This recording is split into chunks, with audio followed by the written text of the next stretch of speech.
गृहस्थ हो चाहे विरक्त हो, ध्यान देकर सुनो। ये आज जो सर्वनाश किया जा रहा है ब्रह्मचर्य का, इसी से संत लाभ नहीं मिल पाएगा। चाहे गृहस्थ हो, संतानोत्पत्ति के लिए धर्म पूर्वक अपनी पत्नी से सहवास करने की शास्त्र आज्ञा करता है। ब्रह्मचर्य सेवन से अमोघ लाभ प्राप्त होता है।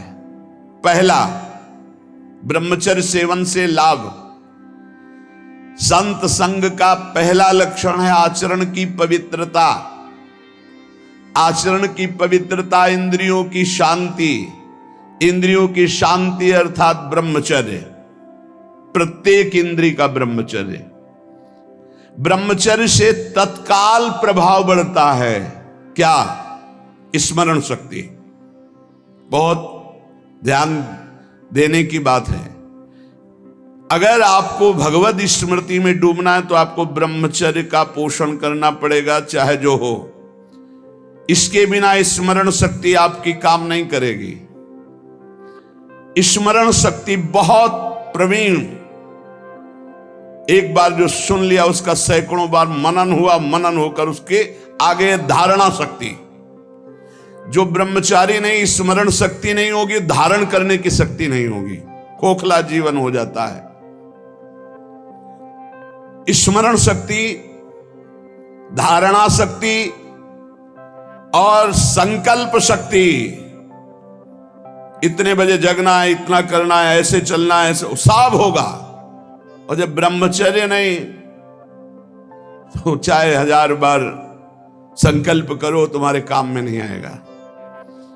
स्मरण शक्ति, धारणा शक्ति, संकल्प शक्ति, इच्छा शक्ति जिसे कहते, और उत्साह शक्ति और शरीर शक्ति, ये शक्तियां उसके अंदर प्रकाशित होती हैं जो ब्रह्मचर्य का पोषण करता है। स्मरण, धारण करना, जो संकल्प नियम ले उसका अक्षरशः पालन करना, और उत्साह बना रहना, और शरीर में स्फूर्ति रहना। ब्रह्मचर्य एक विलक्षण महाव्रत है। ब्रह्मचारी का सौंदर्य प्रस्फुटित होता है। एक नूर उसके चेहरे पे झलकता है जो ब्रह्मचर्य को धारण करता है। एक नवीन आकर्षण, बालवत चेहरा, एक आकर्षण होता है भागवती। और जिसका ब्रह्मचर्य पुष्ट होने लगता है, उसके शरीर से सुगंध आने लगती है। सुगंध, जो भोगी पुरुष होता पास से निकल जाए तो दुर्गंध निकलेगी, और जो ब्रह्मचारी होगा तो उसके शरीर में सौरभ होगी। ब्रह्मचारी का एक एक रोम तेज से युक्त होने लगता है। चेहरे पर हर समय प्रफुल्लता, मुस्कान, उसका हृदय नंदनवन हो जाता है, आनंदवन। बिना किसी कारण की प्रसन्नता बनी रहती है। शरीर अगर किसी असाध्य रोग से युक्त है तो भी उसके विचार कभी रोगी नहीं हो सकते, विचार स्वस्थ रहता है। और जो ब्रह्मचर्य नष्ट करता है, स्मरण शक्ति नष्ट, धारणा शक्ति नष्ट, इच्छा शक्ति नष्ट, उत्साह नष्ट, शरीर शक्ति नष्ट, सिकुड़ा हुआ मुंह, खिन्न मुंह, देखने से ही लगेगा पता नहीं कितना बोझा लादे हुए बैठा है दिमाग में। पथ्यास्यायी व्यायामी स्त्रीस्तु जितात्मा नरो न रोगी स्यात्। रोगी कौन नहीं है? बोले जो सदैव पथ्य का भोजन करता है और मित भोजन, हित और मित, शरीर के अनुकूल, साधना के अनुकूल और थोड़ा भोजन करता है, पथ्यास्यायी। दूसरा व्यायामी, रोज सत्संग में घुमा घुमा करके, चाहे आप 15-20 मिनट ही करें, व्यायाम करें। 2-3 किलोमीटर आप दौड़ो, चलो बाहर दौड़ने के लिए, नहीं तो ऐसे यंत्र चल गए, ट्रेडमिल, ऐसे यंत्र चले हैं, उसी में दौड़ लो। नहीं ट्रेडमिल तो दौड़ लगाओ। शरीर को एक बार पसीना पसीना करो, थोड़ी सी बैठक, थोड़ी सी डन, थोड़ा व्यायाम करो। ये साधना के लिए, भगवत प्राप्ति के लिए कह रहे हैं, कोई कुश्ती लड़ने के लिए नहीं कह रहे। ये जरूरी है। पथ्यास्यायी, पथ्य का भोजन, मित भोजन करने वाला, और व्यायामी, और स्त्रीषु जितात्मा। स्त्री शरीर है तो पुरुष की तरफ नहीं, पुरुष शरीर तो स्त्री की तरफ नहीं। जितात्मा, आकर्षित ना होना। नरो न रोगी स्यात्, उसे रोगी नहीं कहते, भले वह साध्य रोग से ग्रसित हो। और अगर ये नहीं है तो वो रोगी ही है। आज नहीं तो कल पता चल जाएगा कि वो रोगी है। साधना करने वालों के लिए इंद्रियों को पावन करना, इंद्रियों को संयम में रखना बहुत आवश्यक है। मन के गुलाम, इंद्रियों के गुलाम, स्वेच्छाचारी भोगों की दुर्दशा में पड़ा हुआ मनुष्य है आज। असंयमी मनुष्य का मन और मस्तिष्क, ध्यान से सुन लीजिए, असंयमी जो अपनी इंद्रियों मन को मनमानी लगाए हुए है, उसका मन और मस्तिष्क और हृदय सड़ा देते हैं, जीवन को सड़ा देते हैं।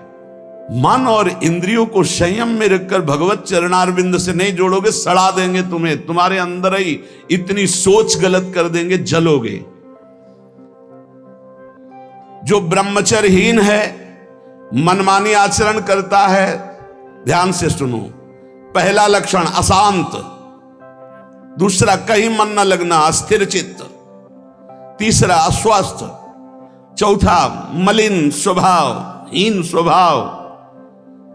किसी भी कार्य को कह दो सबसे पहले ना, उत्साहहीन, हर कार्य के लिए बोझा मानना, ना कर देना, सदा के लिए भय का डेरा पड़ जाना अंदर। ये देखो शास्त्र है, ये महापुरुषों के द्वारा लिखा हुआ, जिन्होंने अनुभव किया सबके मनों में अपने मन को मिलाकर।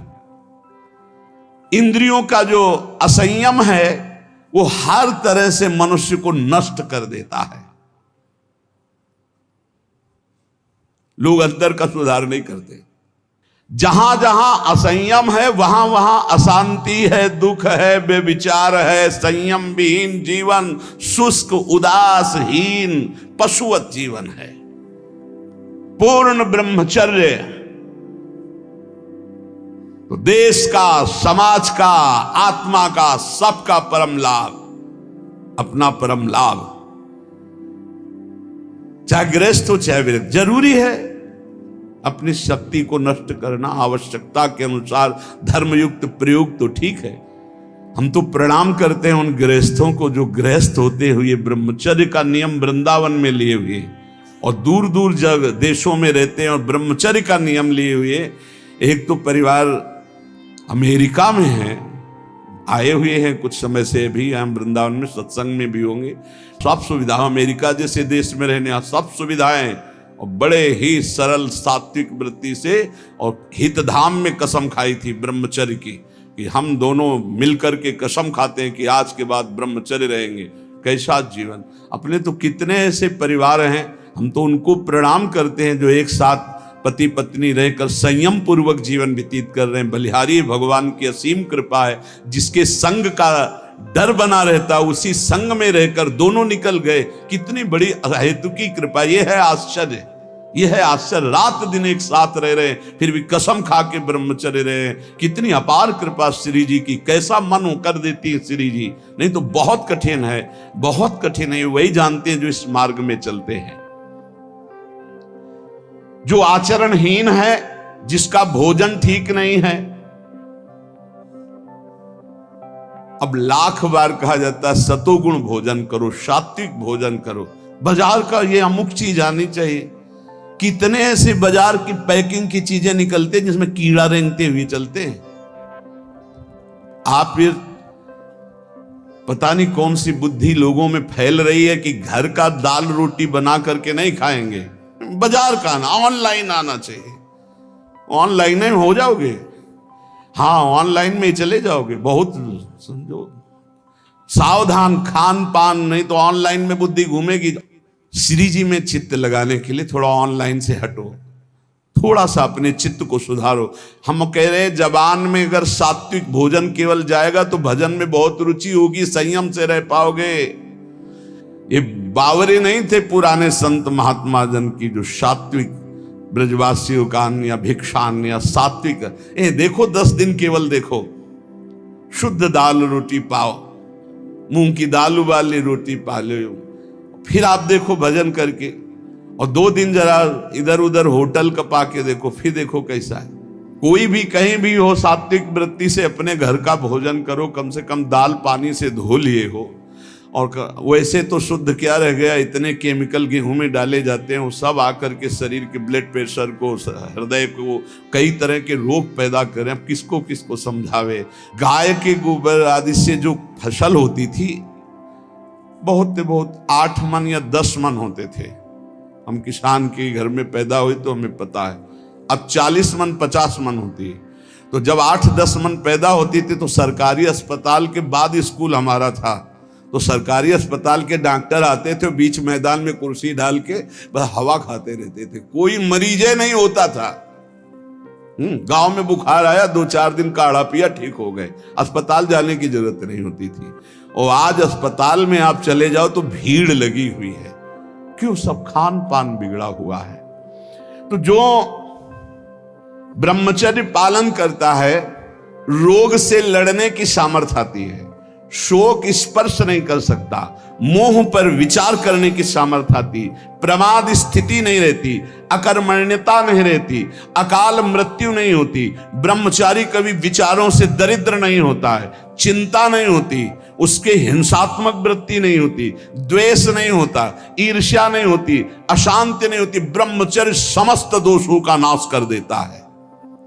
तमोगुण रजोगुण का विकार, काम क्रोध लोभ मोह मत्सर अभिमान, इन शत्रुओं को पराजित करने के लिए, आत्मा आनंद में स्वराज्य पर स्थित होने के लिए इंद्रियों का संयम ब्रह्मचर्य अत्यंत आवश्यक है। ब्रह्मचर्य का विमल प्रताप प्रकट होता है। वीरवान बलवान होता है, विद्वान होता है, तपस्वी होता है, मनस्वी होता है, त्यागी होता है, तत्व चिंतन परायण होता है। ब्रह्मचर्य में अलौकिक अमानुषिक शक्ति जागृत हो जाती है। अमानुषिक ऐसा कैसे हो सकता है? हो सकता है क्योंकि ब्रह्मचर्य है, क्योंकि भगवत मार्ग का पथिक है। उस शक्ति, उसकी शक्ति के सामने संसार को आश्चर्य असंभव जान पड़ता है। देश का भी उत्थान, अपना भी उत्थान, समाज का भी उत्थान एक ब्रह्मचारी ही कर सकता है, व्यभिचारी नहीं।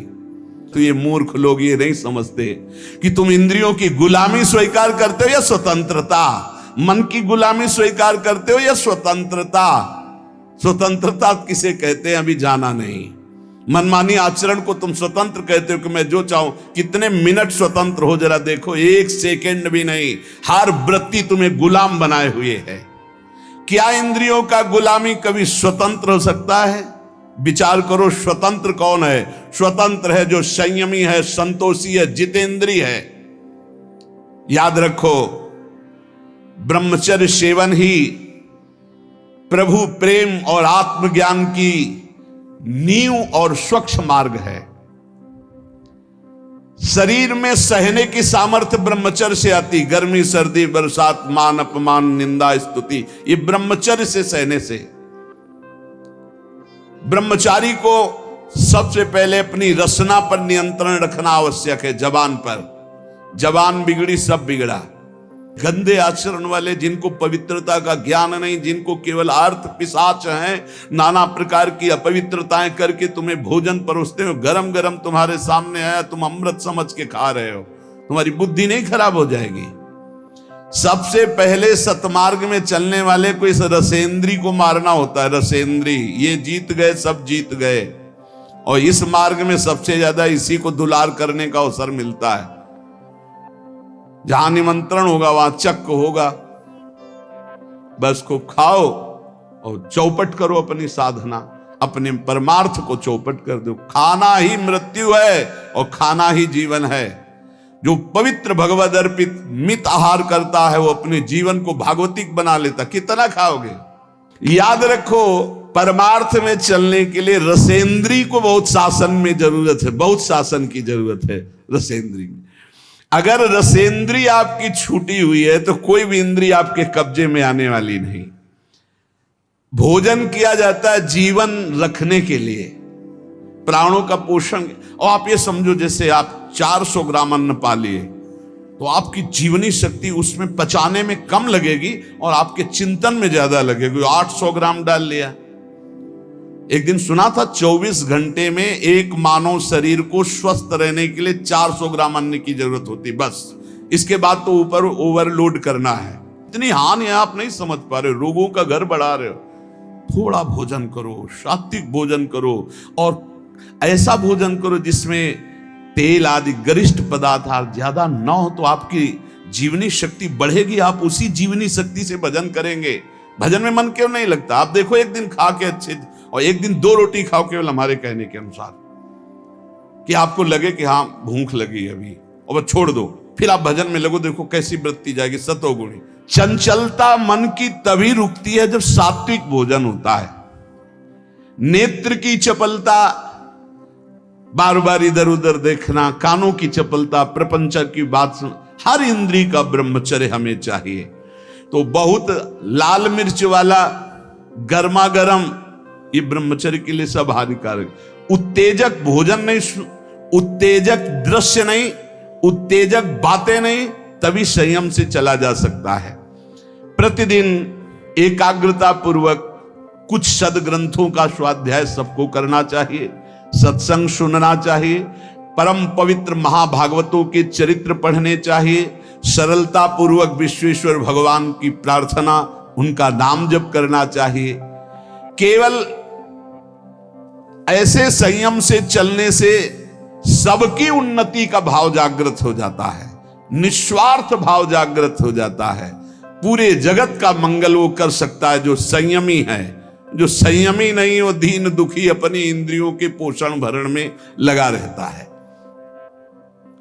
याद रखो, सच्चित आनंद स्वरूप परमात्मा की प्राप्ति ही तुम्हारा लक्ष्य है। वो अमृतानंद शांत समुद्र तुम्हारे हृदय में है। तुम्हें लगना पड़ेगा इस मार्ग में, तुम्हें प्रयत्न करना पड़ेगा। वो प्रयत्न गुरु कृपा से, भगवत कृपा से है, ये मानना होगा, नहीं तो अहंकार हो जाएगा। नमा ऋषिभ्या पूर्वजेभ्या पूर्वेभ्या पथिकृतभ्या, ये महामोह में ज्वाल में मैं उन ऋषि मुनियों को नमस्कार करता हूं जिन्होंने हमको ये मार्ग पूर्व में अनुभव करके बताया है। देखो, जैसे तुम्हारे मन की क्या वृत्ति है ये जानना हो, पूरे जगत के मन की क्या वृत्ति है ये जानना हो, तो थोड़ी देर मन को किसी विषयी पुरुष में तदात्म किया जाता है, फिर उसकी जो मन की तरंगे हैं वो सब मन में आती, तब होता है अच्छा ऐसी स्थिति। तो लगता है महात्मा लोग कैसे जानते बिना अनुभव किए? संसार का तो अनुभव नहीं किए, इनको तो संसार का अनुभव, फिर जानते कैसे? वो तुम्हारे मन में जानते हैं। तुम्हारे मन में जो चल रहा, मन को मन में मिलाया और 1 मिनट में सब जान लिया। और वो फिर जब बोलते तो हाँ हाँ ऐसा ही चलता है, ये तो आश्चर्य की बात है, तो ये तो हमारे मन की बात है, क्योंकि तुम्हारे ही मन की बात तो जान करके बोल रहे हैं। तो अनेक जन्मों में भ्रमण करते हुए ध्येय की प्राप्ति के लिए हमें भगवान ने मानव जन्म दिया। हमें अपनी इंद्रियों को संयम में रख करके सत्संग, स्वाध्याय, सेवा, सुमिरन, इसमें डूबना है। इसमें श्री भगवान स्वयं कह रहे हैं सबरी जी से, प्रथम भगति संतन करि संगा, दूसरी रति मम कथा प्रसंगा। सबसे पहली भक्ति है भगवान के प्रेमी भक्तों का संग। दूसरी भक्ति उनके मुख से निकली हुई भगवत चर्चा। भगवान श्री रामचंद्र जी महाराज कह रहे हैं संतों का सेवन करो। संत शब्द नहीं कहा, संतन, बहुत से संतों का। संत और संतन बहुवचन प्रयोग किया। जहां भी भगवान की चर्चा करने वाले प्रेमी भागवत जन मिले, उनकी एक एक बात गौर से सुनो, अपने जीवन में धारण को, लेकिन भगवान से युक्त, भगवान ने जाति पक्ष को नहीं कहा, कुल पक्ष को नहीं कहा, विद्या पक्ष को नहीं कहा। जाति पाति कुल कर्म धर्म बड़ाई ये सब भगवान कहते मुझे। एक बार एक कारे नाम के मुसलमान भक्त थे, उनको स्वप्न में भगवान श्री कृष्ण ने एकदम, तो सब भूल गए और बस भगवान श्री कृष्ण के आशिक हो गए। उनको भक्तजन कारे ही कहने लगे, श्याम सुंदर के नाते से कारे ही। वो बड़े महान, हर समय केवल कृष्ण कृष्ण कृष्ण और उसमें डूबे रहते हैं। एक समय भ्रमण करते हुए वो जब नीलांचल पहुंचे तो जगन्नाथ जी के दर्शन के लिए बड़ा प्रेम उमड़ा। जब वहां दर्शन के लिए गए तो मंदिर में परिचय पूछा गया, क्योंकि उनकी वेशभूषा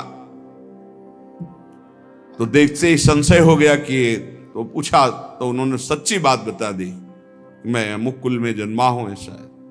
उनको धक्का मार के बाहर कर दिया गया। तुम जगन्नाथ जी के मेन प्रधान द्वार से ही उनको, जो सेवक जन थे उनको ऐसा मान करके द्वार से ही उनको हटा दिया गया। और वो बहुत अंदर ही अंदर लड़े, हम तो जानते भी नहीं थे आपको, आपने ही आकर स्वप्न में परिचय दिया, मेरे चित्त को चुराया, अपना दास बनाया और आपने उत्साह पैदा किया कि चलो मेरे दर्शन करने, तो नीलांचल दर्शन कर, फिर ऐसा क्यों धक्का दिलवा दिया? द्वार पर से हटा दिया।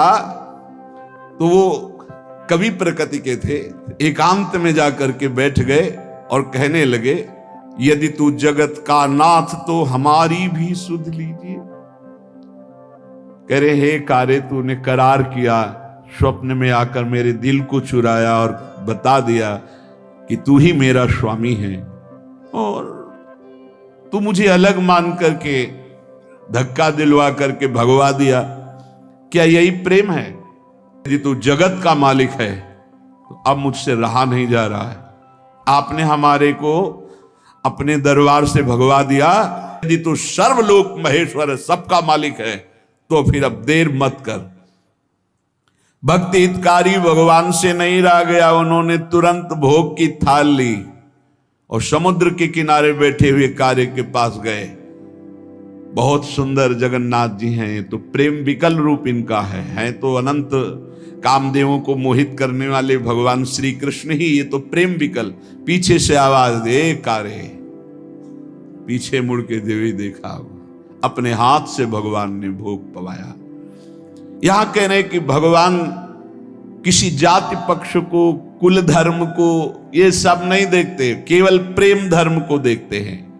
इसलिए किसी भी मत का कोई भी भक्त हो, कभी किसी भक्त का अपमान किसी जाति पक्ष या किसी धर्म पक्ष को लेकर नहीं करना चाहिए।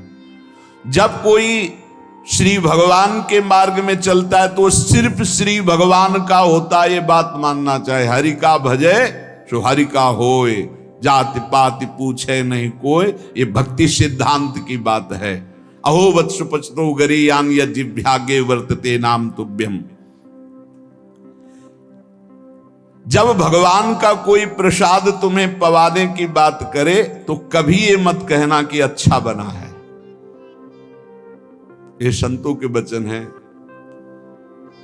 बाबा रामदास जी महाराज करह के, उनके वचन। जब तुम्हें कोई भगवत प्रसाद दे तो कभी मत कहना कि बहुत अच्छा बना है, क्योंकि अच्छापन तो ठाकुर जी ने पाया है, हम तो प्रसाद पा रहे हैं। कैसा है? बहुत प्रसाद मंगल में मृदु स्वादिष्ट, क्योंकि प्रियालाल ने पाया, अच्छा बना है नहीं। नमक कम है या नमक ज्यादा है या कैसा, इस तरह का व्यवहार करने से प्रसाद में अपराध बुद्धि हो जाएगी।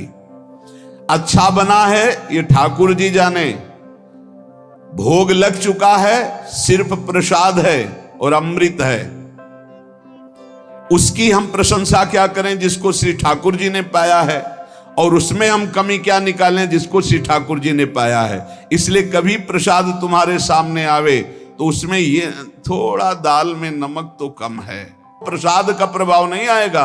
प्रसादे सर्व दुखा नाम हानिरस्योपजायते, जैसा है वैसे ही प्रसाद पाना चाहिए। और कभी अच्छी बुरी भावना नहीं करनी चाहिए, कभी पकवान अन्न फलहार की भावना नहीं। प्रसाद सिर्फ प्रसाद है।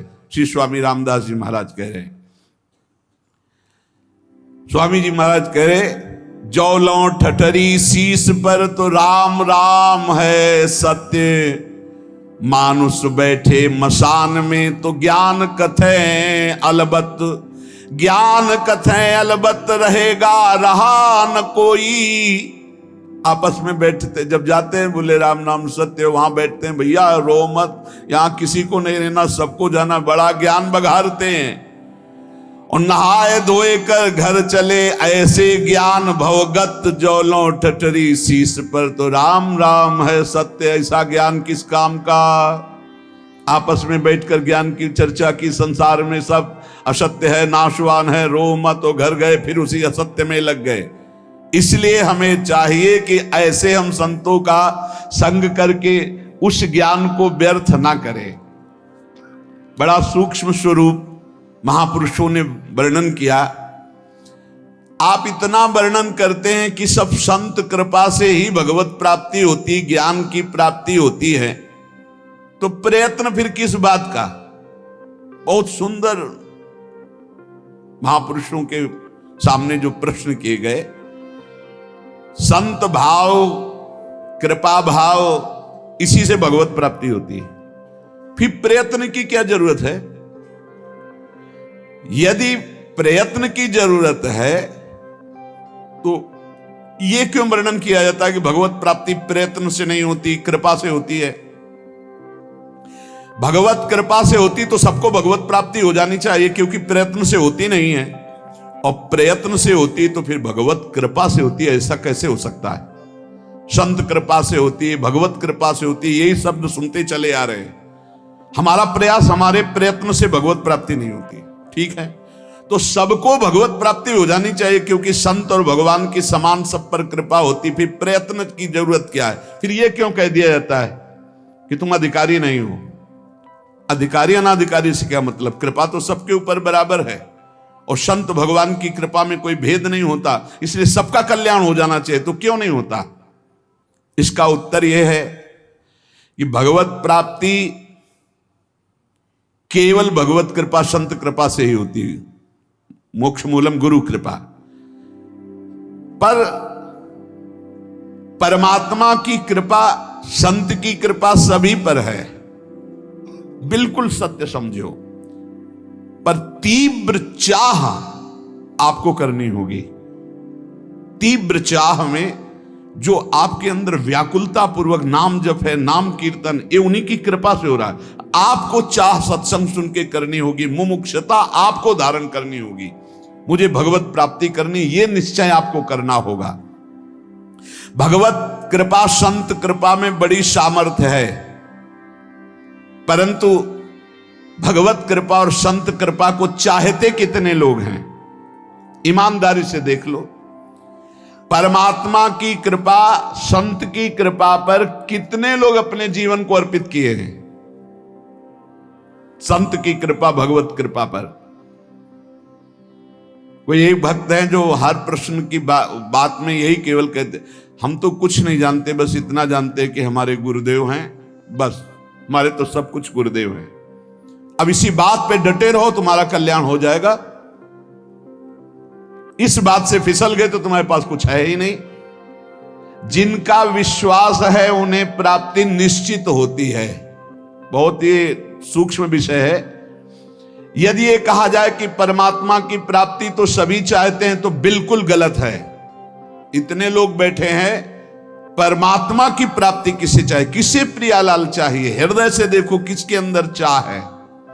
ऐसी चाह जिसमें कोई भी अन्य चाह ना हो। परमात्मा प्राप्ति की चाह तभी मानी जाती है जिसमें अन्य कोई चाह ना हो। और देख लो, अन्य चाह है, इसलिए परमात्मा प्राप्ति की चाह नहीं मानी जाएगी, प्रबल चाह नहीं है। हम देखते हैं जिसको धन की चाह होती, वो धन के लिए कहीं भी दूर देश जाना पड़े, कुछ भी करना पड़े, सब कुछ, धूप कष्ट गाली सब सहने के लिए तैयार है। इसी प्रकार भगवत प्राप्ति की जब चाह होगी तो हर कष्ट सहने के लिए तुम तैयार हो जाओगे। धन केवल चाहने से नहीं मिलता, धन के लिए प्रारब्ध बलवान, क्रिया में प्रवीणता और समय की संयोगता तीनों होती तब धन की प्राप्ति होती है। लेकिन भगवान की प्राप्ति जड़ धन की तरह नहीं है, इसमें चाह प्रबल चाहिए, प्रबल चाह। खास बात है प्रबल चाह। ये जितनी साधनाएं लालसा पैदा करने के लिए है, आपकी चाह पैदा हो जाए। रुद्र सुस्वरम राजन कृष्ण दर्शन लालसा, आपकी लालसा प्रकट हो जाए भगवत साक्षात्कार की। जो भगवान को जैसे चाहता है, जो कुछ चाहता है भगवान जान रहे हैं। जो केवल भगवान को चाहता है उस पर संत कृपा, भगवत कृपा बरस पड़ती है। सत्य मानो, उसकी चाह कभी निष्फल नहीं होगी, उसे निश्चित भगवत प्राप्ति होगी। अमोघ है। भगवान की चाह से बिना ही प्रयत्न किए भक्त की चाह अपने आप पूर्ण हो जाएगी।